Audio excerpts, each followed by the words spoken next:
Genius, welcome back to my channel. So genius, हम कर रहे थे पार्टनरशिप अकाउंट्स में unit number 1 resolution of partnership firms, जिसमें आज अपन करेंगे इलस्ट्रेशन नंबर 3।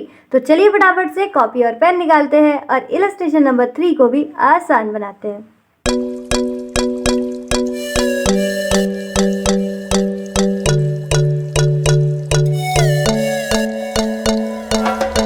स्क्रीन पर आपको क्वेश्चन शो हो रहा होगा। Illustration number 3, Amal and Bimal are in equal partnership. तो पार्टनर्स का नाम क्या है? अमल एंड बिमल, जिनकी जो पार्टनरशिप है वो कैसे है? इक्वल, यानी इनका जो प्रॉफिट शेयरिंग रेशियो रहेगा वो रहेगा 1:1। Their balance sheet stood as under on 31 March 2021। उनकी बैलेंस शीट आपको गिवन है 31 March 2021। When the firm was dissolved, तो डिसोल्यूशन की भी सेम डेट है। ठीक है, चलो देखते हैं पार्टनर बैलेंस शीट में क्या क्या है। लाइबिलिटीज और एसेट्स। लाइबिलिटीज में है क्रेडिटर्स और अमल की कैपिटल, ठीक, 48,000 और उनकी है कैपिटल 750।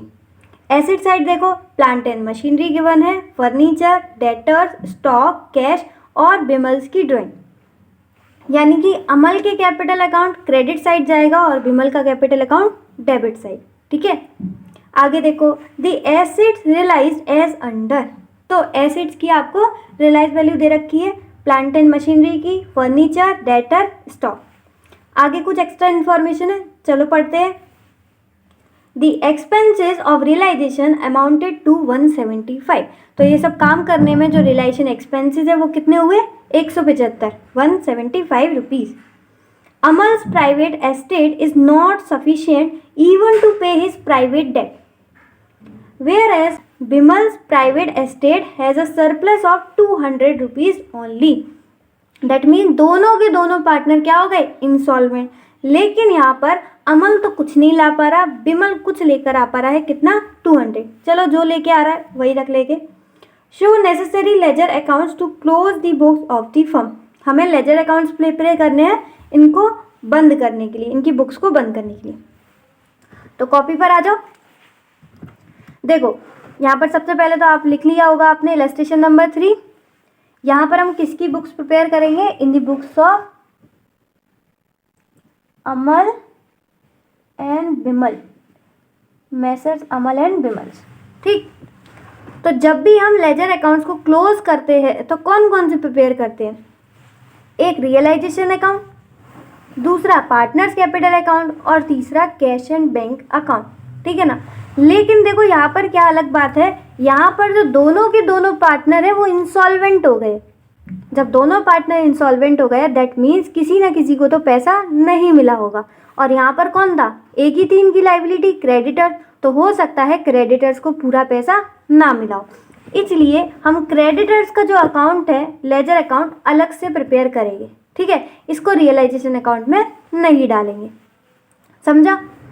तो आपका एक ऐड हो गया, पहला रियलाइजेशन, दूसरा पार्टनर्स कैपिटल अकाउंट, तीसरा कैश एंड अकाउंट, और एक और यहाँ पर ऐड हो जाएगा सन्ड्री क्रेडिटर्स अकाउंट। और इनकी अगर डेफिशिएंसी आएगी तो डेफिशिएंसी का एक और अकाउंट प्रिपेयर हो जाएगा। समझा? तो जब भी दोनों पार्टनर इंसॉल्वेंट हो तो ध्यान रखना कि कहीं किसी ना किसी को क्या हो सकता है? पेमेंट कम मिल सकता है, यानी कि डेफिशिएंसी आ सकती है। तो ये समझ में आ गया हमें कितने अकाउंट्स प्रिपेयर करने हैं। फटाफट फॉर्मेट तैयार कर लो, बहुत सिंपल है सबका फॉर्मेट, मैं पहले भी बता चुकी हूँ। पर्टिकुलर्स अमाउंट, बस पार्टनर्स कैपिटल अकाउंट में दोनों का नाम आएगा। ठीक है, बाकी सब में वही है, पर्टिकुलर्स अमाउंट। होप सो आपने वीडियो पॉज करके लेजर अकाउंट्स का जो फॉर्मेट है वो तैयार कर लिया होगा। अब एक एक करके हम इसमें चीज़ें ट्रांसफ़र करते हैं। तो पहला रियलाइजेशन अकाउंट, तो इसमें अपन ट्रांसफ़र करते हैं एसेट्स। तो टू प्लांट एंड मशीनरी कितना है? 2500। यहाँ लिख देते हैं, चाहे बाहर लिख दो, जैसे मर्जी हो।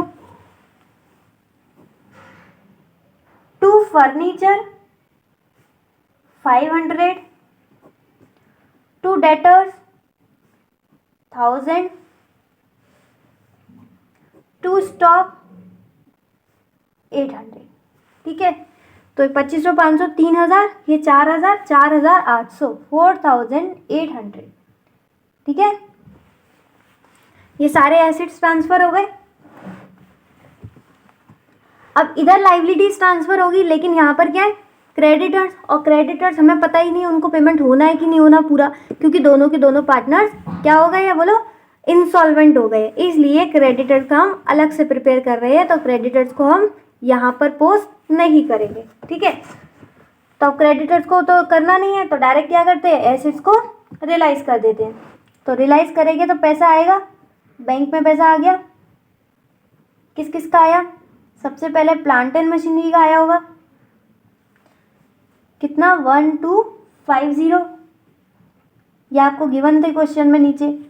फर्नीचर का 150, फर्नीचर बड़ा सस्ता बिक गया अपना। डेटर्स 400, भाई साहब सबने लूटा है तभी इंसॉल्वेंट हो गए बेचारे। डेटर्स के देखना 1000 रुपये थे और सिर्फ 400 रुपये दिए हैं, क्या ही बिजनेस हो रहा है। स्टॉक 500 रुपये। तो ये हमारी रिलेशन हो गया, कितना पैसा आया देखते हैं। 50, ये हो गया 300, 400, फटाफट टोटल ही कर लेते हैं। 1250, 150, 4 5 900, ये हो गया 2300, ठीक है।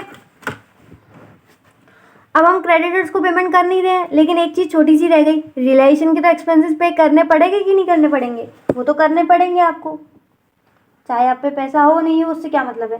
तो रियलाइजेशन अकाउंट को, रियलाइजेशन के एक्सपेंसेस को पेमेंट करना पड़ेगा।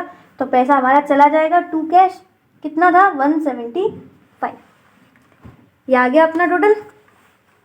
फटाफट टोटल कर लेते हैं डेबिट साइड का, 400 प्लस 175, ये आ गया 4975।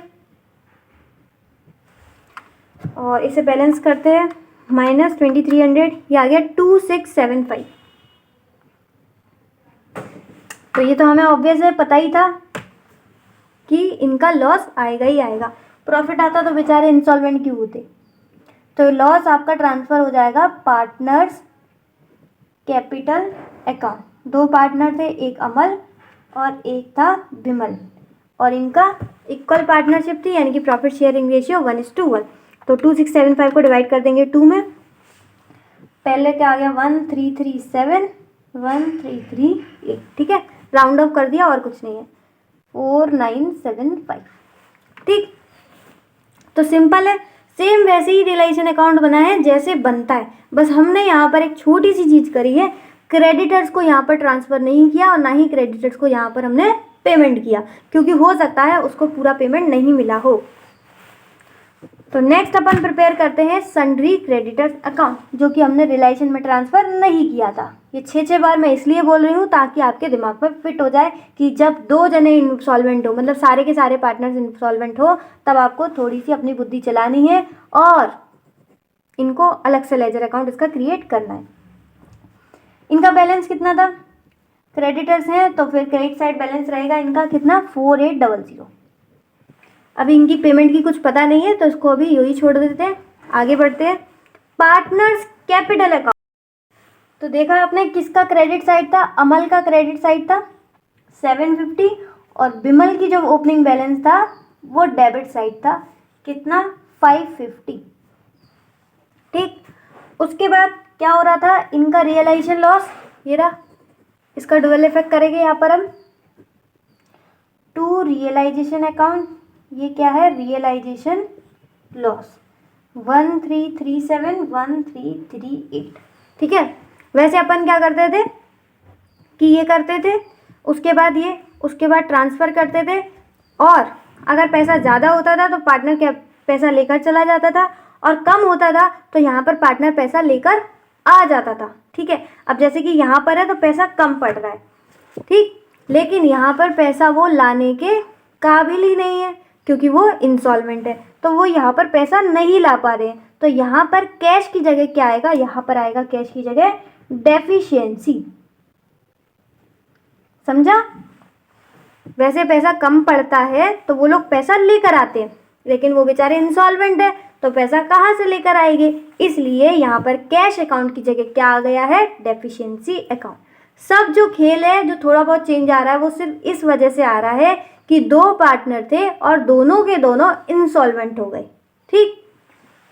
तो यहाँ पर डेफिशिएंसी आ जाएगी, लेकिन थोड़ा ध्यान देना, एक बंदा कुछ पैसे ला रहा था तो उससे पहले पैसे ले लेते हैं। कितने ला रहा था विमल, ₹200। ठीक है, ज़्यादा तो नहीं ला पा रहा लेकिन कुछ तो ला पा रहा है, तो ठीक है, डेफिशिएंसी कम हो जाएगी इससे। अब टोटल कर लेते हैं। इधर का आ गया 1337 माइनस 750, ये आ गया 587। तो इनकी डेफिशिएंसी आ गई 587। समझ रहे हो ना, यहाँ पहले पैसा लाते वो 587 लेकिन कुछ ला नहीं पा रहे, इसलिए डेफिशिएंसी वर्ड आया है, समझ लेना ये बात। इधर टोटल करते हैं 550 प्लस 1338, लेकिन 200 रुपये तो लेकर आ रहे हैं, तो इनकी जो डेफिशिएंसी आएगी वो आएगी 1688। तो यहाँ पर कितना था ये, अरे मैं तो टोटल ही भूल गई इसका, 1338, ये था 1888। तो ये हमारा पार्टनर्स कैपिटल अकाउंट जो है वो भी ख़त्म हो गया। ठीक, अच्छा ये डेफिशिएंसी जो इनकी आई है, ये जो डेफिशिएंसी इनकी आई है कौन झेलेगा? अगर यहाँ पर वो पैसा लेकर आते तो हम पैसा पूरा दे देते क्रेडिटर्स को, लेकिन वो यहाँ पर पैसा नहीं लेकर आ पा रहे हैं, यहाँ पर वो डेफिशिएंसी दिखा रहे हैं, तो ये डेफिशिएंसी कौन झेलेगा? बेचारा क्रेडिटर। तो उसका बैलेंस था 4800, लेकिन उसको डेफिशिएंसी झेलनी पड़ेगी कितने की? जो इनकी थी डेफिशिएंसी 587 प्लस 1688, तो इसको झेलनी पड़ेगी 2275 की डेफिशिएंसी। किसको झेलनी पड़ेगी? क्रेडिटर को। 2275, ठीक है। आगे देखते हैं, वैसे इधर का दिख रहा है कि नहीं? नहीं तो मैं यहीं करा देती हूँ, ठीक है। यहाँ पर देखो, यहाँ पर डेफिशिएंसी आई थी, तो ये रही आपकी डेफिशिएंसी। किसकी वजह से आई थी? पार्टनर्स की वजह से, अमल और बिमल। मैं इतना दूर लिख रही हूँ, पता नहीं दिख रहा है कि नहीं, दिख रहा है ना आपको? मैं बोल देती हूँ, ठीक है। ये डेफिशिएंसी अकाउंट है, 2 पार्टनर्स कैपिटल अकाउंट, अमल और बिमल। अमल की डेफिशिएंसी 587 और बिमल की डेफिशिएंसी थी 1688, तो ये हो गया टोटल 2275। ठीक, और ये डेफिशिएंसी कौन झेल रहा है? बेचारा क्रेडिटर। तो ये चला जाएगा बाय सन्ड्री क्रेडिटर, जो कि हमने ऑलरेडी पहुंचा दिया है, तो अब तो इसका कोई इफेक्ट करने की ज़रूरत नहीं है। ये रहा इसका डबल इफेक्ट, एक ये रहा और एक ये रहा। ठीक, तो अपने बहुत सारे अकाउंट बन चुके हैं। रियलाइजेशन अकाउंट कंप्लीट है अपना, पार्टनर्स अकाउंट कंप्लीट है, इनकी जो डेफिशिएंसी आई थी, डेफिशिएंसी यहाँ ट्रांसफ़र हो गई और वो क्रेडिटर ने झेल दी, तो हमारा ये भी अकाउंट कंप्लीट। अब बस रह गया है कैश और बैंक अकाउंट, और इसको क्लोज करना। ठीक है, तो पहले कैश और बैंक पे आ जाओ। सबसे पहले ओपनिंग बैलेंस था इनका कितना? 200 रुपये। उसके बाद पैसा आया था रियलाइजेशन अकाउंट से, ये एसेट्स रियलाइज हुए थे, याद रखना, ठीक है। ये रहे कितने थे? 2300, तो इससे भी पैसा आया होगा। एक बिमल जो है वो भी कुछ रुपए लाया था, कितने लाया था? 200 रुपये। ये रहे, दिख रहा है ना, ये रहा कितने लाया था? 200 रुपये। तो इतना हमारे पास बस पैसा है। कितना हो गया? 2 और 2 4, ये हो गया 2700, जिसमें कि रियलाइजेशन एक्सपेंसेस हो गए थे हमारे कितने? ये तो हमें पैसा देना ही देना पड़ेगा रियलाइजेशन एक्सपेंसेस का, 175। तो ये बैलेंस था, ये एसेट्स रियलाइज हुए थे और ये विमल लेकर आया। हमारे पास है इतना पैसा, जिसमें से रियलाइजेशन का खर्चा हो गया इतना। तो बताओ बचा कितना? तो टोटल करते हैं 2700 माइनस 175, ये आ गया 2525। तो हमारे पास बस 2525 रुपीज़ है, और ये हम किसको दे देंगे? क्रेडिटर्स को। ठीक है, टू क्रेडिटर, सॉरी यहाँ पर तो क्रेडिटर का नाम कैसे आ गया? टू कैश और बैंक अकाउंट। तो 2525 हमने किसको दे दिए? क्रेडिटर्स को। अब चाहो तो आप बैलेंसिंग फिगर यहाँ लिख सकते हो, यहाँ लिख सकते हो, ठीक है। जैसे कि इनका बैलेंस इतना था, इन्होंने पार्टनर्स की डेफिशिएंसी इतनी झेली, तो इनको पैसा मिलेगा इतना। तो चाहो तो यहाँ भी लिख सकते हो बैलेंसिंग फिगर, और यहाँ पर ये आएगा तो आपका ये बैलेंस हो जाएगा। ठीक है, ये आपकी मर्जी है। सिंपल सी बात, अगर आपने पहले इसको बैलेंस कर लिया है तो बैलेंसिंग फिगर यहाँ लिख कर और ये अमाउंट यहाँ चला जाएगा, तो ये कैश अकाउंट बैंक अकाउंट आपका टैली कर जाएगा। ठीक है, अच्छा कोई दिक्कत तो नहीं आ रही है ना इसमें? मेरे हिसाब से तो बहुत सिंपल सवाल है। सिर्फ एक ही चीज़ छोटी सी आपको याद रखनी है कि हमेशा जो अकाउंट बनते थे वो रियलाइजेशन, पार्टनर्स कैपिटल अकाउंट और कैश बैंक बनते थे, लेकिन यहाँ पर दोनों पार्टनर्स क्या हो गए हैं, इंसॉल्वेंट हो गए हैं, तो जाहिर सी बात है कुछ ना कुछ डेफिशिएंसी आई होगी, और वो झेलेगा कौन, सन्ड्री क्रेडिटर। तो क्रेडिटर्स को यहाँ ना पोस्ट करके हम अलग से इसका लेजर अकाउंट क्रिएट कराएंगे, और जो उसका बैलेंस था उसमें से जो डेफिशिएंसी थी वो माइनस करके बाकी का पैसा उसे दे देंगे। ठीक है, और डेफिशिएंसी हमें यहाँ पर पता चली थी क्योंकि वो पैसा नहीं ला पा रहे थे, इसका मतलब डेफिशिएंसी है। उम्मीद है आपको ये क्वेश्चन भी इजी लगा होगा। थोड़ा पढ़ने में दिक्कत आई होगी इस क्वेश्चन को, लेकिन ये क्वेश्चन इतना भी कठिन नहीं है जितना आपको लग रहा था। बहुत सिंपल क्वेश्चन है, एक बार घर पर अपने आप भी प्रैक्टिस कीजिएगा।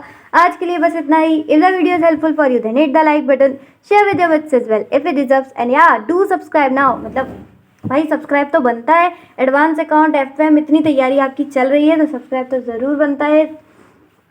आज के लिए बस इतना ही। इसी के साथ इसी तरीके से खुश रहिए, मुस्कुराते रहिए। मिलते हैं नेक्स्ट वीडियो में, तब तक के लिए bye bye, be happy always.